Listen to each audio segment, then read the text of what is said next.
ನಮ್ಮ ಒಂದು ಇದರಲ್ಲಿ ಅಂದ್ರೆ ಬ್ಯಾಂಗ್ಳೂರಲ್ಲೇ ಮ್ಯಾಚ್ ಸ್ಟಾರ್ಟ್ ಆಗಿದ್ದು ಹೌದು ಫಸ್ಟ್ ಡೇನೆ. ಹೌದು ಮತ್ತೆ 5ನೇ ನಂಬರ್ ಗೇಟ್ ಅದನ್ನು ಓಪನ್ ಮಾಡಿರ್ಲಿಲ್ಲ, ಬಟ್ ಈ ವರ್ಷ ಅದನ್ನ ಓಪನ್ ಮಾಡಿದ್ರು. ಹ್ಮ್ ಅದು ವಾಯುಮೂಲೆ ಗೇಟ್. ಓಕೆ ನಾನು ಆ ಗೇಟ್ ಹತ್ರನೂ ಹೋಗಿ ಕೆಲವೊಂದು ಪ್ರೆಡಿಕ್ಷನ್ಸ್ ನ ಕೊಟ್ಟಿದ್ದೀನಿ. ಯಾಕಂದ್ರೆ ಆ ಒಂದು ಗೇಟ್ ಓಪನ್ ಆಗಿರೋದಕ್ಕೂ ಹ್ಮ್ ಅವತ್ತು ಮ್ಯಾಚ್ ವಿನ್ ಆಗಿದೆ. ಹ್ಮ್ ಆಯ್ತಾ, ನಮ್ಮ ಬೆಂಗಳೂರಲ್ಲಿ ಯಾವುದೇ ಮ್ಯಾಚ್ ಸೋಲಲ್ಲ ಅಂತ ಕೂಡ ಹೇಳಿದ್ದೆ. ಹ್ಮ್ ಜೊತೆಗೆ ಒಂದು ಮ್ಯಾಚ್ ಮಾತ್ರ ನಾನು 50-50 ಹೇಳಿದ್ದೆ, ಯಾಕಂದ್ರೆ ಅದು ನನಗೆ ಗೊತ್ತಿತ್ತು. ಅದನ್ನ ಯಾರೋ ನನಗೆ ಅಲ್ಲೇ ಕೇಳಿದಾಗ ಹಿಂಗೆ ಚಾನೆಲ್ ಅವರು ಅವ್ರಿಗೆ ಹೇಳಿದ್ದೆ, ಅವರು ಸ್ಟ್ರಾಂಗ್ ಇದಾರೆ ಅಂತ ಹೇಳಿದ್ದೆ. ಆದ್ರೂ ನಿಮ್ಮ ಅನಿಸಿಕೆ ಏನು ಅಂದ್ರು. ಇವಾಗ ನಾವು ಬಿಟ್ಕೊಡಕ್ಕಾಗತ್ತಾ? ಹೌದು RCBನೇ ವಿನ್ ಅಂತ ಹೇಳ್ಬೇಕು. ನಮ್ ಬೆಂಗಳೂರಲ್ಲಿ ಇದ್ಕೊಂಡು ನಾವು RCBನ ಬಿಟ್ಕೊಡಕ್ಕಾಗತ್ತಾ? ಇಲ್ಲ, ಬಿಟ್ಕೊಡಕ್ ಆಗೋದಿಲ್ಲ. ಆದ್ರೆ ಅವತ್ತು ನಾನು 50-50 ಹೇಳಿದೆ. ನೆಕ್ಸ್ಟ್ ಮ್ಯಾಚ್ ನೋಡೋಣ ಅವರು ಸ್ಟ್ರಾಂಗ್ ಇದಾರೆ ಅಂತ.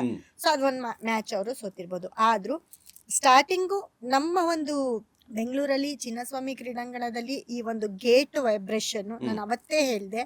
ಈ ವರ್ಷನು ನಮ್ಮ RCB ತಂಡನೇ ಫೈನಲ್ ಬರ್ತಾರೆ ಅಂತ ಹೇಳಿದೆ. ಓಕೆ ಗೆಲ್ಲೋದು ಬಿಡೋದು ನೆಕ್ಸ್ಟ್, ಫೈನಲ್ ವರ್ಗೂ ಬರ್ಬೇಕಲ್ವಾ? ಮೇನ್ ಇಂಪಾರ್ಟೆಂಟ್ ಅದೇ ತಾನೆ.